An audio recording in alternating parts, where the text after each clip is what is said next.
Alright guys, स्वागत है आपका इस वीडियो में। तो फाइनली यहाँ पे जस्ट फैशन सीजन 2 का एपिसोड 3 आ चुका है। तो चलिए फिर वीडियो शुरू कर लेते हैं और बाकी बातें वीडियो के एंड में कर लेंगे। तो जिसके आपको याद होगा लास्ट एपिसोड में यहाँ पे कुरोई को किडनैप कर लिया गया था और भले यहाँ पे रिको गोजो के पास ही होती है, लेकिन अब ये लोग यही सोचते हैं कि इनको क्या करना चाहिए। हमें पहले का सीन दिखाया जाता है जब कुरोई इधर गेटो से ही कहती है कि तुम्हें जल्द से जल्द रिको के पास जाना चाहिए क्योंकि तुम काफी ज्यादा फुर्तीले हो, तो आगे बढ़ो, मेरे बारे में चिंता मत करो। तो यहाँ पे गेटो कहता है कि इन सबके पीछे मेरी ही गलती है, मेरे को अकेला छोड़ना ही नहीं चाहिए था। तो गोजो कहता है कि नहीं, ऐसी कोई बात नहीं है, मुझे पहले ये सोच लेना चाहिए था कि कुरोई का भी इस तरह इस्तेमाल किया जा सकता है। तो अब उनका मूव यही होगा कि वो एक एक्सचेंज अरेंज करवाएंगे, रिको के बदले कुरोई, या फिर शायद वो ये भी कह सकते हैं कि अगर हमने रिको को खुद नहीं मारा तो वो लोग कुरोई को मार देंगे। लेकिन अभी भी हम जीत सकते हैं क्योंकि रिको हमारे पास ही है। अभी मैं रिको को अपने साथ जुजुत्सु हाई लेके जा रहा हूँ और उसके बाद हम शोको या फिर किसी और को उसको बॉडी डबल बना के लेके चलेंगे। तो रिको अभी कहती है तुम लोगों के साथ चलूंगा, वैसे मेरे को तुम दोनों के ऊपर अभी भी भरोसा नहीं है। तो गोजो कहता है पागल वागल हो गए, अभी भी ये बकवास कर रहे हो तुम। तो यहाँ पे रिको भाई रोने लग जाती है और वो ये कहते हैं कि असेमिनेशन का टाइम होने वाला है और मैंने अभी तक उसको गुड बाय भी नहीं बोला ठीक से, तो मैं ऐसा कैसे कर सकती हूँ। तो बेसिकली यहाँ पे वो काफी ज्यादा उदास होती है और अब तुम सोच रहे होगे कि यार ये काफी कंफ्यूजिंग चीज है, लेकिन ये एपिसोड के बीच में क्लियर हो जाएगी चीज, ठीक है ना, एपिसोड के एंड तक सच बताऊं तो गोजो ये कहते हैं कि अगर किडनैपर स्मार्ट निकले तो तुम्हें साथ ले जाना काफी खतरनाक हो सकता है कुरोई की जान के लिए, और इस वजह से हम तुम्हें पीछे छोड़ देंगे। लेकिन एक और बात का ध्यान रखना, अगर तुम हमारे साथ चलोगे तो तुम चाहे फिर रोते रोते भीख भी क्यों ना मांग लो, हम तुम्हें अपने साथ लेके जाएंगे और फिर चाहे तुम्हें कितना भी डर लग रहा हो। तो यहाँ पे दूसरी बार हमें एक बीच का सीन दिखाया जाता है और इन्होंने फाइनली कुरोई को छुड़ा लिया होता है। कुरोई ये कहती है कि मेरा ध्यान भटक गया था, मैंने ऐसा कैसे कर दिया, ये गलती मैंने कैसे की, मुझे अपने हाई अलर्ट पे रहना चाहिए था। यहाँ पे दिखाया जाता है कि गोजो आराम से आके भाई इनकी किडनैपर से वाट लगा देता है और ये लोग आसानी से कुरोई को छुड़ा भी लेते हैं। भले इसके लिए इनको यहाँ पे ओकिनावा आना पड़ता है, वो फ्लाइट से। कुरोई ये कहती है तुम्हारे ऊपर कोई अटैक वगैरह तो नहीं हो रहा प्लेन के अंदर। तो गेटो कहता है चिंता मत करो, गोजो के पास काफी कमाल की आंखें हैं, उसने आने से पहले सब कुछ चेक किया था, प्लेन के बाहर भी और प्लेन के अंदर भी। इसके अलावा मैंने अपने एक स्पिरिट को प्लेन के साथ ही अटैच कर रखा था जिससे कि हम सुरक्षित रहे। हमने सोचा कि प्लेन से ज्यादा सुरक्षित रहेगा। ये लोग ये सोचते हैं कि इनको यहाँ पे ओकिनावा क्यों बुलाया गया है, क्या वो इन लोगों का टाइम वेस्ट करना चाहते थे क्योंकि इनका डेडलाइन यहाँ पे खत्म होने वाली थी, आपको पता ही होगा। इधर रिको के ऊपर इनाम लगाया गया था। तो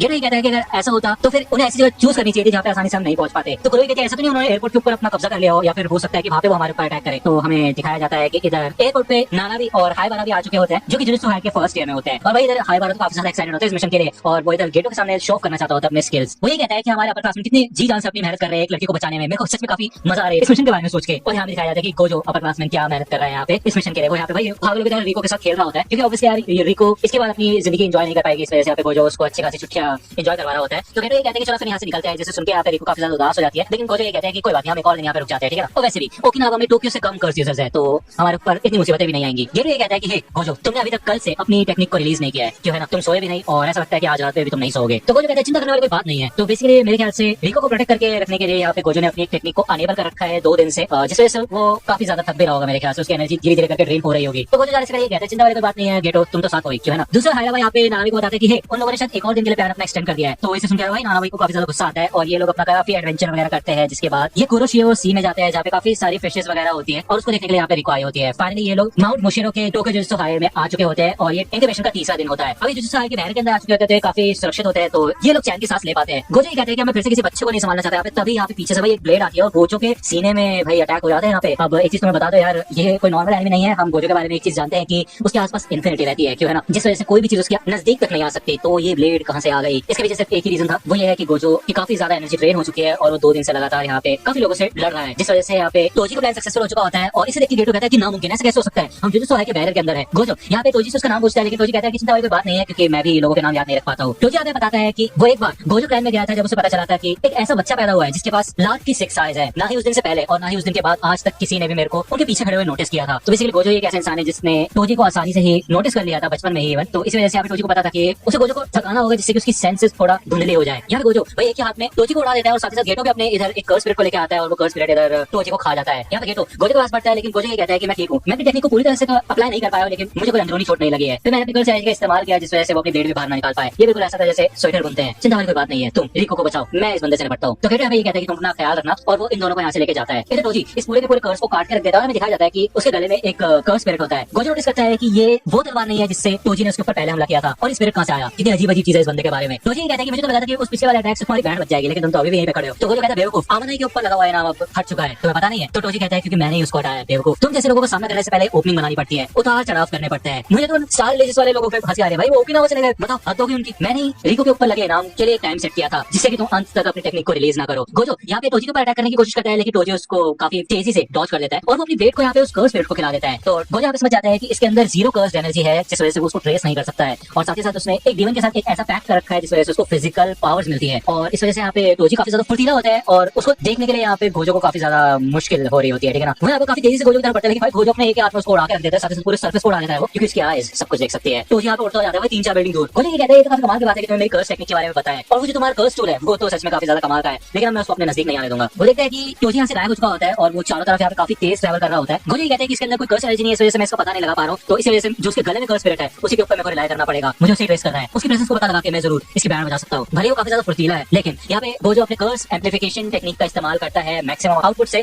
वो इधर अपने ब्लू का इस्तेमाल करता है, जिससे कि यहाँ पे वो भाई पूरी तबाही टाइप मचा देता है, अपने चारों और जितनी बिल्डिंग्स होती है उनका सफाई कर देता है वो, ठीक है ना। जिस वजह से यहाँ पे टोजी कवर न ले पाए और सरप्राइज अटैक न कर पाए। तभी यहाँ पे पीछे जंगलों में से काफी सारे कर्स स्पिरिट्स आ जाते हैं, उड़ने वाले फ्लाई हेड्स, ठीक है। जिस वजह से यहाँ पे गोजो का व्यू ब्लॉक हो रहा होता है। वो ये पता लगाता है कि टोजी कहाँ पे चला गया, लेकिन इससे पहले कि वो अपने ब्लू का फिर से इस्तेमाल करे उसको याद आता है कि कहीं वो रिको के पीछे तो नहीं गया। लेकिन यहाँ पे पीछे से टोजी आ चुका होता है और भाई फाइनली टोजी अटैक के लिए तैयार होता है। वो मन में यही सोचता है कि भले तुम्हारी सिक्स आइज मेरा पता लगा सकती है, लेकिन इस कर्स टूल के अंदर मौजूद अधूरी कर्स टेक्निक का पता नहीं लगा सकती। तो अब यहाँ पे वो गोजो को बैरियर भी तोड़ देता है और उसके गले पे अटैक करता है और वो पूरा का पूरा उसको चीर के रख देता है उसके पेट तक। उसके बाद उसके पैरों के ऊपर भी इसी कर्स टूल से अटैक करता है बार बार लगातार, जिस वजह से यहाँ पे गोजो की हालत खराब हो चुकी होती है और वो नीचे गिर जाता है। तो ये कहता है कि अब थोड़ा मजा आ रहा है। और यार तुम लोगों ने पहले इस सीन के बारे में मेरे को बता रखा था कमेंट सेक्शन में, बट मैंने इमेजिन नहीं किया था कि ऐसा कुछ होगा। क्या बोलूं मैं। दूसरी ओर यहाँ पे हमें गेटो का सीन दिखाया जाता है जो कि भाई यहाँ पे अंडरग्राउंड में आ चुके होते हैं। यही पे इनकी एसिमुलेशन की टेक्निक होने वाली है टेंगेन समा के साथ। और कुरोई इससे आगे नहीं आ पाती और वो रिको से बिछड़ने से पहले यार उसको अलविदा कहती है और इससे पहले वो कुछ कहे रिको उसे आके माफ कर लेती है और साइलेंट वगैरह कहती है। ये दोनों काफी ज्यादा निराश होती है एक दूसरे को, यू नो, बिछड़ने से एक दूसरे को काफी ज्यादा प्यार करती होती है, ठीक है ना। लेकिन रिको को आगे जाना होगा तो रिको इधर गेटो के साथ अंदर आती है और ये टॉम ऑफ द स्टार के मेन हॉल में आ चुके होते हैं। गेटो बताता है कि यहीं से सारे बैरियर्स की शुरुआत होती है। एक बार तुम सीढ़ियों के नीचे चले जाओगे और उस गेट से आगे बढ़ के तुम उस बड़े से पेड़ के तने के बीचों बीच जाओगे तो टेंगन तुम्हारी रक्षा करेंगे। जिन लोगों को इनवाइट किया जाता है सिर्फ और सिर्फ वही अंदर जा सकते हैं और जब तक एसिमुलेशन पूरा नहीं हो जाता तब तक तुम सुरक्षित रहोगी अगर तुम चाहो तो, या फिर तुम वापस मुड़ सकते हो और घर पे जा सकते हो। जब हमारे टीचर ने हमें इस मिशन के बारे में बताया था तो उन्होंने एसिमुलेशन को मिटा देने वाली टेक्निक बोला था। इसका मतलब ये है कि तुम सब कुछ भूल जाओगे और ये एक तरीके से काफी बड़ा श्राप है किसी इंसान के ऊपर। तुमसे मिलने से पहले मैंने और गोजो ने भी इसके बारे में बात की थी कि अगर तुमने इस चीज को एग्री नहीं किया तो एसिमुलेशन नहीं हो पाएगा, वो तुम्हारी चॉइस है। हाँ, वो एक तरीके से ये होगा कि हम टेंजन समा से लड़ रहे हैं, लेकिन फिर भी गोजो को ये यकीन था कि ये एसिमुलेशन पूरा होगा। तो गेटो यहाँ पे ये कहता है कि जो भी तुम डिसीजन लोगी तुम्हारे फ्यूचर की गारंटी हम देंगे, तो चिंता मत करो। तो ऑब्वियसली बात है यहाँ पे रिको को इस चीज में इंटरेस्ट नहीं होता। उसने अपनी लाइफ भी ठीक से नहीं जी होती। जब से वो पैदा हुई थी सब उसे ये कहते थे कि वो काफी ज्यादा अलग है, वो स्पेशल है और आज के दिन के लिए वो हमेशा से सोचती आई थी। उसे अकेलापन लगता था,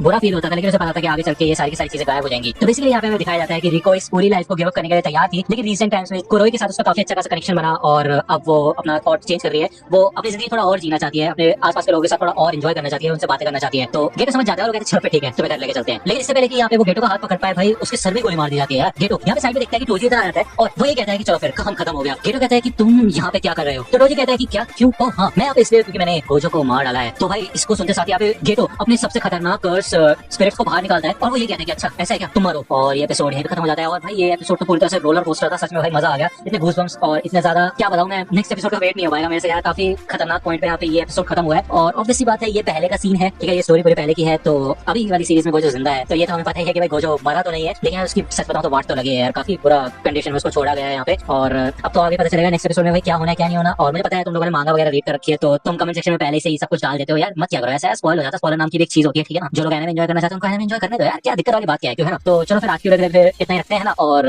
लाइक करो सब्सक्राइब करो अगर अभी तक नहीं किया है, चैनल पर नया आए हो तुम लोग तो मेरी आवाज अगर पसंद आ रही है तो कर लो यार सब्सक्राइब। यार ये तो बोलने वाली बात नहीं होती, ठीक है ना, ये तो छोटे बच्चों को बोलते हैं यार कि सब्सक्राइब कर लो, वो लाल वाला बटन फलाना ढिकाना वो तो तुम्हें सब पता है, तो कर दो, ठीक है ना। मिलता हूं तुमसे अगली वीडियो में, तब तक के लिए गुड बाय। तो दोस्तों आज की वीडियो के लिए सिर्फ इतना ही। आई होप कि आपको ये वीडियो पसंद आई होगी। अगर आपको ये वीडियो पसंद आई हो तो प्लीज लाइक कीजिए, अपने दोस्तों के साथ शेयर कीजिए और मेरे चैनल को सब्सक्राइब करना मत भूलेगा। और अगर आप मुझे कांटेक्ट करना चाहते हैं तो आप मुझे इंस्टाग्राम पे कांटेक्ट कर सकते हैं, मेरे पेज के लिंक आपको डिस्क्रिप्शन में मिल जाएगी। मिलता हूं आपसे अगले वीडियो में, तब तक के लिए गुड बाय।